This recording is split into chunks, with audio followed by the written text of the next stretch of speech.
Are you feeling zoomed out? Are you having trouble moving your projects forward? A lot of us are realizing that there's no return to the pre-COVID past, and the way we work now, some parts of it are probably permanent. So how do we manage and lead and get our stuff done and keep ourselves well? Productivity expert, coach, and consultant Lindsay Satterfield joins us today to talk about leading productively through a time of disruption. I'm Peta Blakely. I am the founder and principal of Blakely Consulting. I help mission-based organizations measure and manage their outcomes. Welcome to Coffee Time with Masterminds, and thank you for joining us this morning. As always, we're inviting you to grab a cup of coffee and join the conversation as we discuss issues that are urgent to the leaders of mission-based organizations right now. Please introduce yourselves and let us know where you're joining from in the chat. Today, I am joined by my co-host, Rebecca Tuttle. How are you, Rebecca? I'm well, Peta. How are you this morning? Good to see you. Good to see you. My name's Rebecca Tuttle. I'm the founder and creator of Grant Right Now and Grant Writing for Good. We help schools, nonprofits, organizations, and businesses find, write, and secure grant funding, and we teach you how to do it. And Cynthia is with us. Good morning. Hi, everyone. Hi, Peta. Hi, Rebecca. Good morning. Hi, everyone. It's Friday. Welcome to Friday. I'm Cynthia Rojas, and I am the founder and principal of To Your Growth, a management consulting firm that specializes in organizational development, change management, and leadership development. Today, we're going to learn how to manage productively during a time of disruption. Productivity consultant and coach Lindsay Satterfield joins us today. For over 15 years, Lindsay has been coaching and training thousands of professionals and leaders globally to boost their productivity and achieve the results that they want. Thanks for joining us today, Lindsay. Oh, I'm delighted to be here. So happy to be here on this Friday. Good to have you here. So lots of things about how we work are different now than they were before. What are the concerns that you're seeing? Yeah, well, I think it's pretty straightforward what the concerns are. Like, it's right in our face. I think what I'm hearing from my clients is they're concerned about alignment. So we're all distributed all over the place. So how do we stay aligned? How do we stay productive? So what can happen is that little micromanagement freak out can happen, right? Where you're like, oh my God, are they working? What's happening? So how do we stay aligned? How do we stay productive? And how do I actually build a culture that was automatic in the workplace? So there were all the triggers and cues in the workplace. We were mimicking and mirroring each other because we are pack animals and that's what we do. And now we're separated. So how do I create a culture that fosters alignment, fosters productivity? So those are what I'm hearing as the concerns. But I also want to mention one more thing. This is not a situation, and I know you're going to know this, but I just want to put it out on the table. This is not a situation where we thought, oh, let's work remotely and let's do a little change management process and plan for this and make it happen and test it and all those things. So that's not what the situation is. This is a disruption. This is a disruptive situation. So most of my clients, on Monday, they were working in the office. On Thursday, they were no longer working in the office. They thought it was going to be for maybe a week, and it turns out it's long-term. And for most of my clients, the minimum time a lot of them are returning is January 1st. And we know there are implications going forward. So the reason I say that is because we're, as leaders and managers, we're dealing with a workplace and workforce that has high emotional resonance, right? High levels of emotions going on. There's lots of concerns. And I like to tell my clients, just as a reminder, that emotions are not a bug, they're a feature, right? And a lot of times we're trying to forget, like, oh my gosh, it's so hard. But there's so much happening emotionally for people, whether it's sort of survival issues, whether in terms of, maybe my partner's going to be out of work, maybe I won't have a job. How am I going to teach my kids? Are my kids going back to school? I have a parent who's sick. All these things are amplifying this stress response in our work. And so that component really needs to be factored in as we're going forward in this new time. So there's a bigger level of disruption, not to mention the fact that our work plan may be completely disrupted. So there you go. Yeah, and as we've talked about a lot on this show, the people who are working in mission-based organizations and programs might have already been working in stressful settings and situations, and are concerned not just about getting their work done, but concerned about the populations that might not have access to their work or that they might not be serving right now. Absolutely, So, absolutely. yeah. So there's sort of a predisposed quality of people in mission-based organizations, that empathic quality that's looking at how do we serve more, how do we do more, how do we reach the people, what are their concerns. So definitely, for sure, that's a really important thing to incorporate and think about. Yeah. I really appreciate you starting with the construct that this is a disruption. Yeah.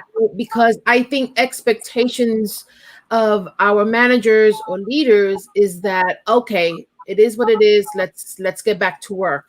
Yes. Not all leaders, but some leaders. And it's hard. It's hard. We are all dysregulated by this. Yes. We've been disrupted. And no one, parents are not teachers and they've had to become teachers. And some people have had to become caretakers or bring people into their home. And others are working from home and weren't even set up to ever do so. So thank you for that. It's very validating, Lindsay. Yeah, I want to really underscore this because I think there's been a habit, particularly with remote work, is proving you can do it the same way at the same level all the time. And so there's this hypersensitivity to that. And, if we thought it was a good, productive idea to do childcare and teach our children and have a full-time job, we would have been doing it for a long time. So now is the time to cut the crap, let's just say, and be honest, because people do not have a tolerance right now for spin or anything else. And I think as a manager, you have to make sure you're putting everyone's cards out on the table and that we're now looking for productive solutions to innovate and go higher. So so there's the bad news, the good news, and there is good news, is I believe this is a time to reset business as usual, to really examine. So all of those automated habits that felt so easy, you just walked in, chatted with a person, did this, went to the meetings, and you all just did it. Now we have to re-examine the validity of those things. So we had a lot of automated lack of productivity in our system. And so now we can look at how do I reset this in a way that actually works with how human beings are designed. That's what I care about, is how are we designed and how do I maximize that going forward? So we can really rewrite the rules of business right now. They call it the fresh start effect. So it's like, oh, everything is new. So now I'm paying attention. I'm looking at what really works, but we have to be honest in order to do that. I mean, I think that's, to me, that's one of the great unspoken opportunities of this crisis, is that we can't pretend anymore that people don't have home lives and children. Right. And, work was built on, a certain fallacy that there was, work people and home people, and they were unrelated. And now there's a level of transparency. Yeah. It's an opportunity. Yeah. Well, it's interesting. We're talking about disruption from a position of things are all jumbled. How do I adapt? But I think this disruption also has some positives, because as we're looking at the way that we used to do things and the systems and the stressors, that's also been a tremendous opportunity for people to think internally about, is this really the job or the position that I want? Right. And they're exploring other things as they're listing off, as I think Cynthia had just done, about the child care, about, all of these tasks that now you have to take care of because someone who helped you with is no longer.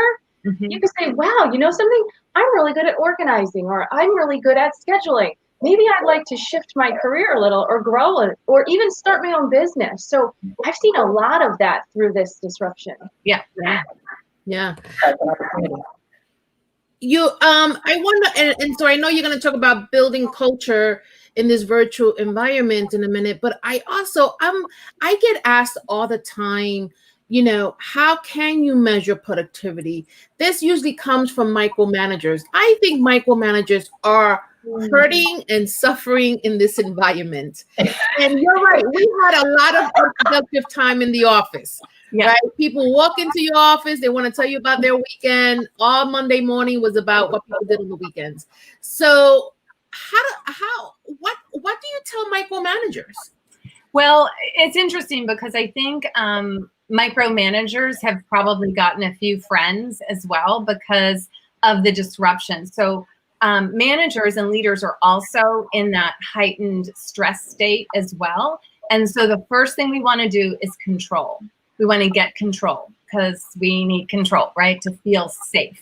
And so I've noticed different reactions, and I have a high preference from a productivity point of view, but the micromanagement is showing up. I actually saw an article about tracking software that actually tracks employees when they're working, talk about surveillance, and also, people having to fill out extensive timesheets and justify everything that they've been doing.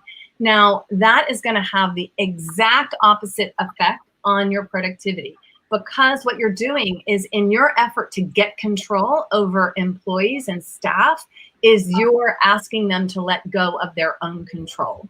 And when you do that, so we know from just human behavior and how the brain works, is that motivation is a neurochemical process. It is not just a fancy feeling that gosh knows why lands on your head. It is actually fueled. We need motivation for action. So it's just not what we think it is, but it's fueled by two primary drivers. One is meaning, which is why repeating purpose and all of that is so important. The second is control. So if you start taking away meaning and you start taking away control from people, you are going to find a disengaged staff. So you're not going to be operating at the leader-like. You want everyone to be leader-like. You want self-leadership happening. So you need different controls, right? You need to, controlling the time isn't the thing. So the focus isn't about, can you clock in and clock out and justify yourself? It should be more of a results focus. It should be more an outcome focus. So what are the outcomes? And I would say right now, as we're sort of going through what I call the bridge period into a new future, when we're really in disruption, when we're really like, oh my gosh, I don't have anyone to teach my kid, that we're in this bridge process. I'm sure you all have been talking about planning. Planning forward is so important on two levels, the short term and the vision for the future. And letting people know that there is a future, like that I am thinking about it, is already going to take their stress down. But what I'd say about this bridge period is, and it's hard because especially for mission-based organizations, they want to be all things to all people. And when you have no constraints, you can do that. But this is, and constraints actually create innovation and productivity, right? They constrain you to come up with new, better ways to serve. And that's what this opportunity is. So I would say during this bridge period, if you can, how can I really focus, given the impacts on the people I serve, given the impacts internally on finances, on human resources, et cetera, how does that impact what I do and how I'm serving? And can I make the focus smaller? Can we get really good at this one thing? And people don't like this. They want to do all the things. But priorities and focus are a powerful, powerful tool. And I think we can learn that in this time period. So I've been actually telling a lot of my people, I know this is not going to go over for the mission-based people, but lower your expectations, right? Lower them a little bit. We have been saying that on this show in a lot of different ways, actually variations of that. Your fail forward, PETA. That's your fail forward. Failing forward. Yeah. And we've talked about focusing on, the core thing of your mission and what is the one really important way that you're showing up for the people that you serve right now. Absolutely. And we talked about trimming the excess stuff. So yeah. So then when you're looking at what are we judging? What are we judging? What are we measuring? We're really measuring outcome. And that may happen in a lot of different ways, you know? So I think the incorrect thinking that it's this many minutes on the job and that's what we're measuring is the wrong thing to measure. And you guys are the measurer, so I will stay out of that. I agree. We can measure anything. We can measure anything. So what do you advise a leader who says, like, all my processes are not here and I'm separated from my whiteboard and I don't know how to move the work forward? Like, what is their one thing to pay attention to right now? Well, maybe I'll just give you that little overview of the frame in which I start thinking about it, because I think that's what the challenge is. There feels like there's so many issues that they're hard to tease apart, like what is what. So I'm a big believer in having some kind of framework to work with, and it isn't the end all and be all framework or the ultimate framework. It's just a framework. So the way that I think about it is sort of 5 different areas. Plan forward, and I know you guys have done a ton on that. It sounds like. Take the lead, and I'll just say a few things in a minute. Take the lead, communicate courageously and constantly, strengthen culture, and circle the team. So those are sort of the 5 elements, and these are an ecosystem. They're not a step-by-step. They're not discrete areas to work on. They interact with each other. So, but it's a helpful way, I think, to kind of zero in on what do I need to think about in that planning forward that we just talked about? What do I need to think about in communicating courageously? We talked about that. That's the cut the BS. Over communicate. I think you've mentioned that you've been talking about that. Say what you know and don't know, and repeat yourself, because just because you said something one time, you should be a broken record as a leader, right? You should be like, you start saying it and everyone around you can finish your sentence. Yes. Right? So you want to have that and be really clear about, more transparent about processes. In fact, from a work culture and circling the team point of view, I think it's more important now than ever to make every process or the key processes visible. Like, you want to see them. Like, what are the steps? How do we do this? What was sort of intuitive and we just kind of agreed on it and it works. Now we want to make more visible.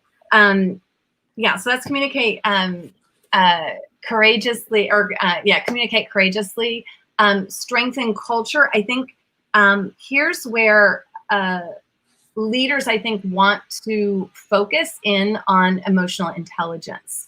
I think it's so important. This is the skill set. It was the skill set of the past. We just missed it sometimes. It is the skill set of the future for leaders. Is you aren't going to AI out the empathic capacity to deal with people, and now we need that more than ever.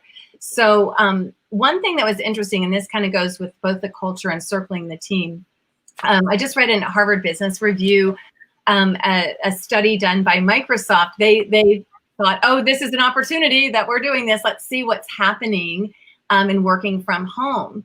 And you mentioned being zoomed out.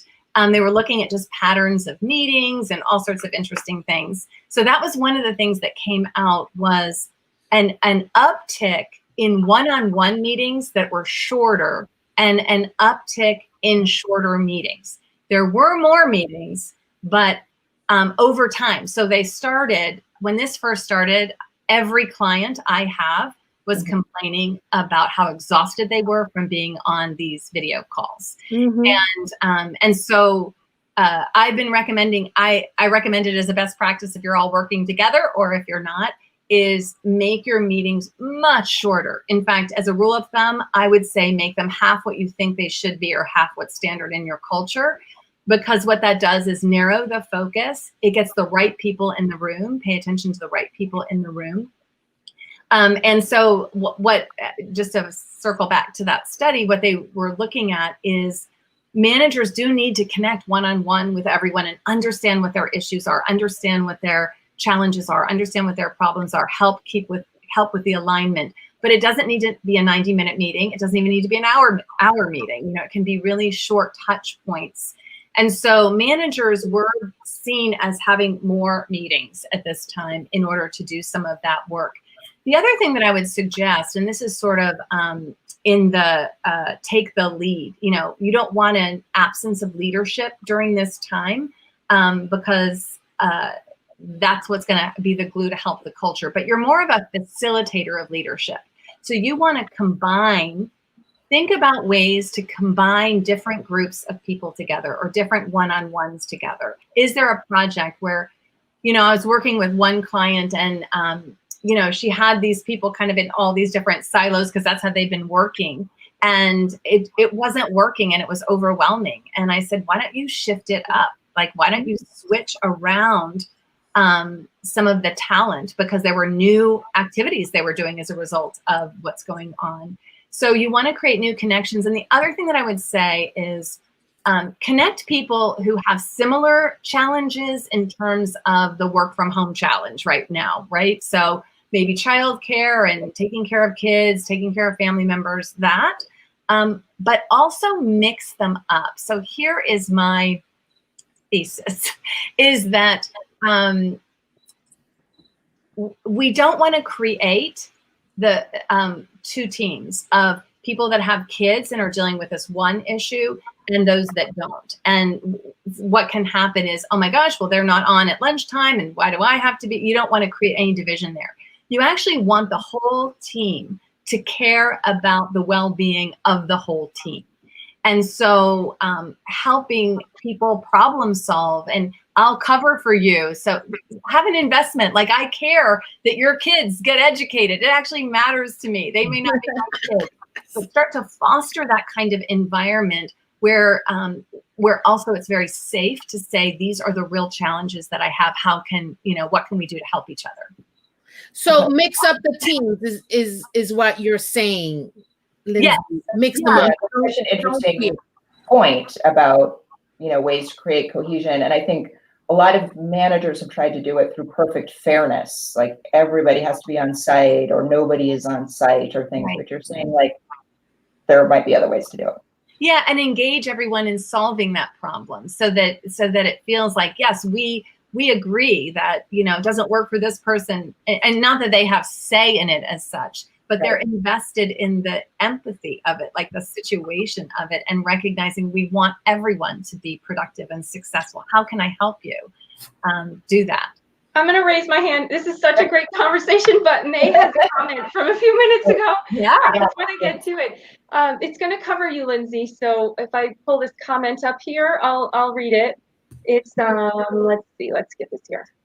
Okay. May says, disruption. What a great word, because it's exactly what we feel. And when I say we, I mean my team and I, our executive directors believe that we'll be able to go back like nothing happened.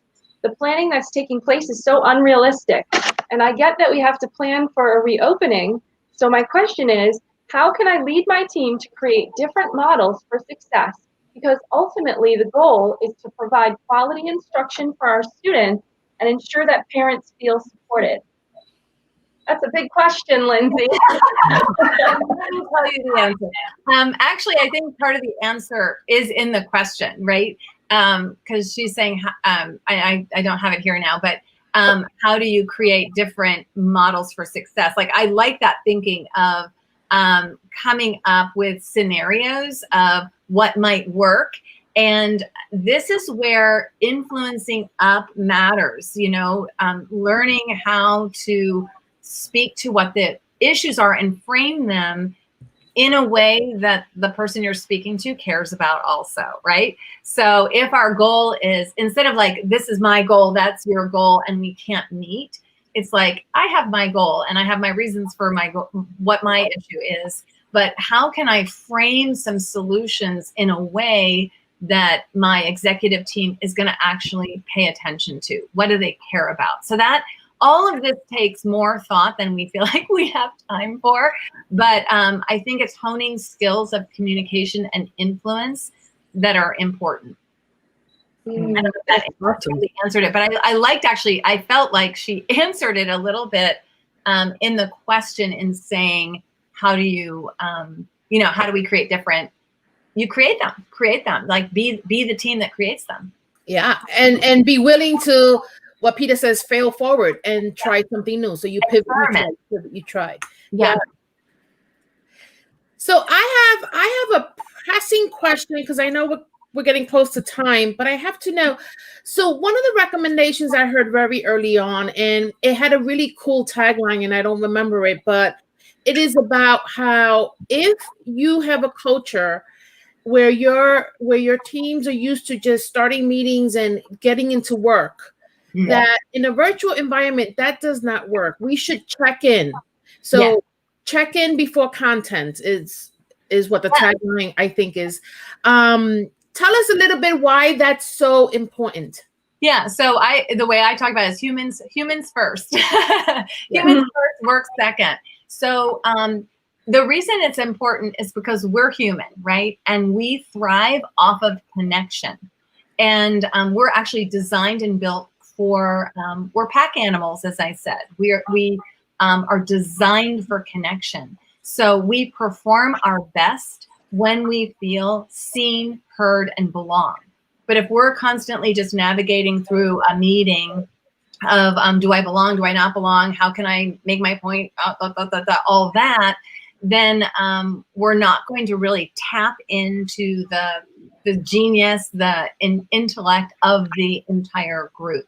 So we know from the Google study on teams, the Project Aristotle in 2012, that what we're really, what predicts a high-performing team is not the roles, the things, all the things we think it is, even the expertise, it is psychological safety. So you can have a collective IQ that is greater than the sum of its parts if you install psychological safety. And how do you do that? You connect first. You are human first. You care about people first, and provide different opportunities for that. That's awesome. No, Lindsay, I've heard you use the word safe twice now. Yeah. Can you talk just for a moment about what would make someone in a workplace feel unsafe? I mean, I don't mean safety by way of violence or anything. Yes. What would make them feel unsafe? Because I think that's really important to get to the root of that, what's causing that or what brings that about. Yeah. Or else maybe you wouldn't see a favorable response in all of these great things that you're talking about. So what is that safety? Yeah, so safety has a lot to do with belonging, right? So we are sort of in an evolutionary way, our evolutionary DNA is to fit in. It's to not stick out. Because if you stick out, they may get, like the tiger may get you, right? So you want to fit in. So there's all sorts of ways that we don't create belonging, even in meetings. It's you never, not everyone is heard. You don't ask somebody else's opinion. You start talking about, I just had a client who was talking about how her manager just always goes to like his favorite person, right? And so she's now struggling with sort of an emotional struggle of it. Does he not think I'm good enough? That's what I'm talking about with a lack of safety. When there's a lack of feeling like you're heard and seen. And there's just simple ways in an environment to make sure you do that in a way and cultivate that. And part of it is what Cynthia was saying, is checking in, like, what do you need? Like, what's going on? How are you? I know one group, we did this thing called emotional roller coaster, where you just draw a roller coaster on your sheet of paper and you put yourself on it and just put a name, like, this is where I'm at. And there was nothing more than that, but it's like, I'm seen. I am having a hard day. I'm having a great day. I'm having whatever. So safety is really, I think, very highly correlated to belonging. That's awesome. That is awesome, because I think that you could avoid a whole bunch of other scenarios if you just understood that about people feeling unsafe. Yeah, and just to add the two things that in that psychological safety umbrella, the two things that create a high-performing team are equal voice and social sensitivity. So equal voice is not equal vote. It's that you literally in a meeting, in that Zoom meeting, hear roughly around the same time from each person. Unless it's a presentation, but like if we're having a meeting about our work, we should hear from everyone. Yeah. And what was the second one, Lindsay? Social sensitivity. Social. Okay, great. So that again speaks to your point. So We could a do link. forever. Yeah, I know. We could do this all week. A link to Lindsay's website is in the comments. You should follow up and read more about it there. This has been incredibly helpful. Absolutely. Lindsay, what's the biggest thing you want people to take away with them today? Yeah, I think it's just being a little easier on yourself, that this is a huge disruption and we should be talking about it like that, and checking in to see what the impacts are, not just for our communities that we serve, but also for the staff people, because they're the carriers of this, and it has to start at home, right? There has to be that alignment. I think, what's really striking me here is we have this opportunity to reinvent how we work. Yeah.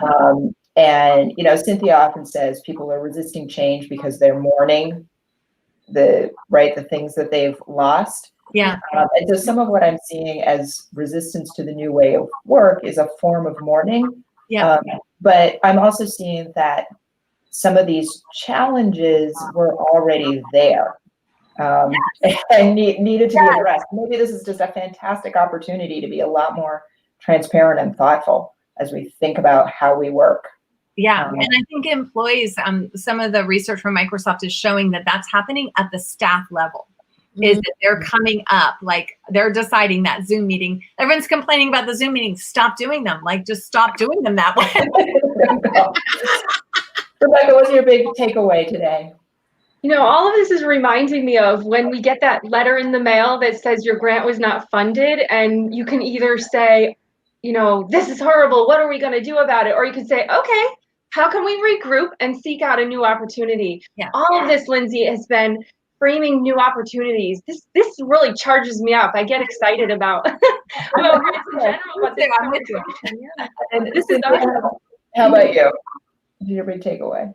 Oh my God, so much stuff. I think after the show, I'm gonna do some research on the neural chemicals that are happening in your brain that breed motivation. Yeah. I love that. First of all, I didn't know that was so. Like, I thought motivation was an external stimulus. And I love the concept of it's internal. And and if people want any background on that, they can go to I think it's Faster, Smarter, Better, that book.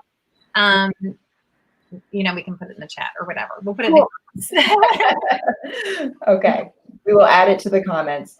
Thank you for joining us, everybody, and have a great weekend. Bye. Bye.